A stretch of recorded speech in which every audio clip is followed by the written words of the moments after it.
Hello and welcome to today's Up to Thrive Manage Your Mind Mindful Moment.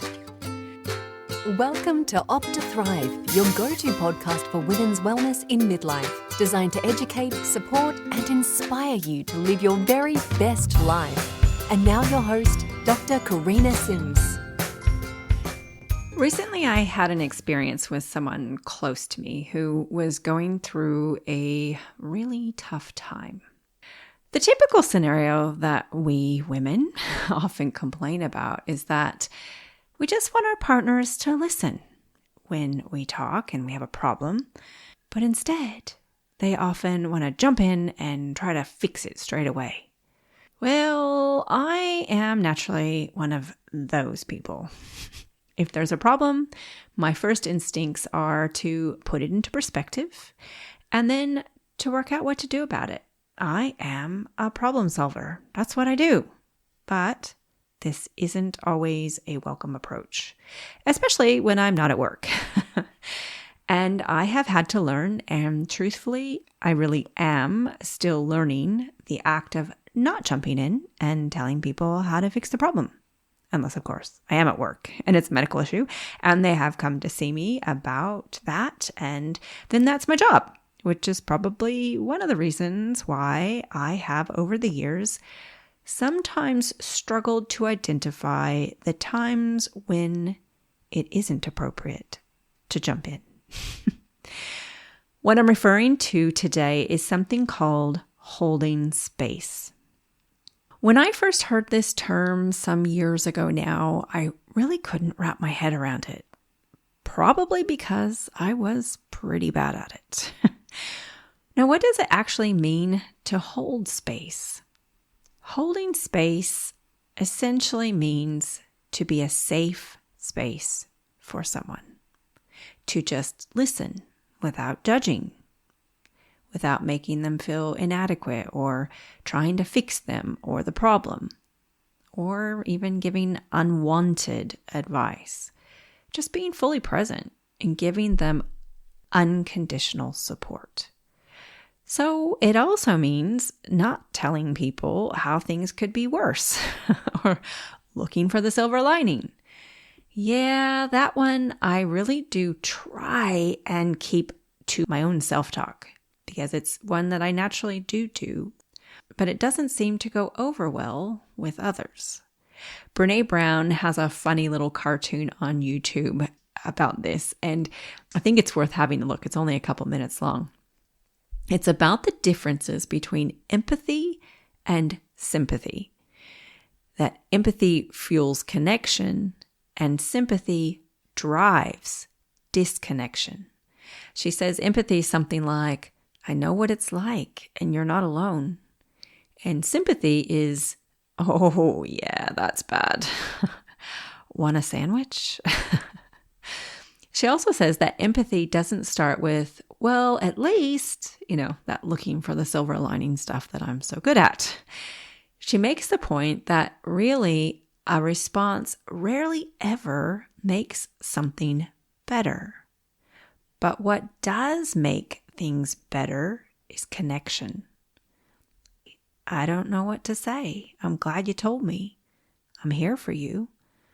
Now, some of you are probably pretty amazing at this, and some of you may be more like me, and that it's incredibly difficult for me to say, I'm here for you, and then not offer a way to fix it or try in some way to make them feel better. In truth, though, when we do jump in that way, that's usually more about us than it is about them. It is so excruciatingly uncomfortable for me, for us, for some of us, no, for most of us, to see them in pain and to feel like we're not doing something about it. But when we do jump in and we fix things, we take the decision making away from them, and along with that, their autonomy. It's possible we can make them feel powerless and inadequate. There might be times when stepping in is necessary for someone to avoid harm, but in most situations, people need the dignity and autonomy of making their own choices, including our children.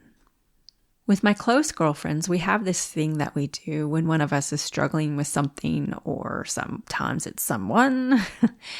We'll ask, do you want me to jump in there with you and we can both talk about what an ass he's being, or would you rather me just listen? See, along this life's journey together, one of us, I can't even remember which one of us, brought this analogy we had learned into our group. So I can't even recall where it originally comes from. But essentially, it's like the person who's suffering is in a pool of misery and they're in there stuck and they're wallowing and spinning in the drama. And if we jump in there with them, we really aren't much help to them, because then we're spinning in the drama and we're stuck in there too. But human nature is to often just jump in there with them, but then no one has perspective. Sometimes it feels good just to have a pity party and have someone in there partying with you. And so sometimes we do that. And if that's going to be helpful for them, then great. Sometimes we all jump in there together. But if I thought we were both going to drown in there, I wouldn't be jumping in. Often the only way to really help is to stay out of the pool and offer a life preserver. In holding space, that may be just sitting at the side of the pool, keeping them company while they sort it out and find their way out of the pool. We could give them some kind of assistance if they ask for it, or offer to help if they really are looking like they're drowning. There may be times when we do offer gentle guidance, and that takes wisdom to know when to do that. If I'm in doubt, I might ask, do you want my advice?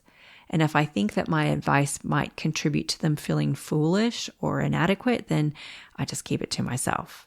But if they do ask for it, then I will try and package it in the kindest possible way. Holding space can also be supporting someone when they've made a mistake, reminding them that they're human and mistakes are all part of the journey. I got you. I'm here. I'm reflecting on this because I can't say that I did a great job this week. The pain was really too much for me, and I did do the, well, at least thing, and immediately recognized what I had done. And then I shut my mouth and I spent a good amount of time just holding that space. It took some time, but the result was really lovely in terms of our connection. I'm here. I got you. I'm still here. I still got you. We all need someone to hold space for us sometimes, as we hold space for others who also might be holding space for someone else. It was a good reminder for me this week, so I thought someone out there probably needs a reminder too. I hope you've enjoyed this Manage Your Mind mindful moment. And if you have, and you can think of someone else who might enjoy it, please pass it on. And don't forget to rate and review the podcast to make it more visible to those who might get something out of it too. Have a great week, everyone. And until then, I hope you opt to thrive. The Opt to Thrive podcast is designed for information purposes only and is not engaged in the giving of medical advice. The information provided on the podcast should not be used for diagnosing or treating a health problem or disease. In no way should the information provided by Opt to Thrive be considered medical advice, and at all times the advice of a medical professional should supersede recommendations from Opt to Thrive. If you have or suspect you may have a health problem, you should consult your healthcare provider. The views expressed in this podcast are purely that of Dr. Sims and do not in any way reflect those of the institutions she contracts with medical services to. Thank you for listening to Opt to Thrive. If you've enjoyed listening, please rate and share the podcast. You can visit our website at opttothrive.com and leave a comment for any subjects you would like to hear more about.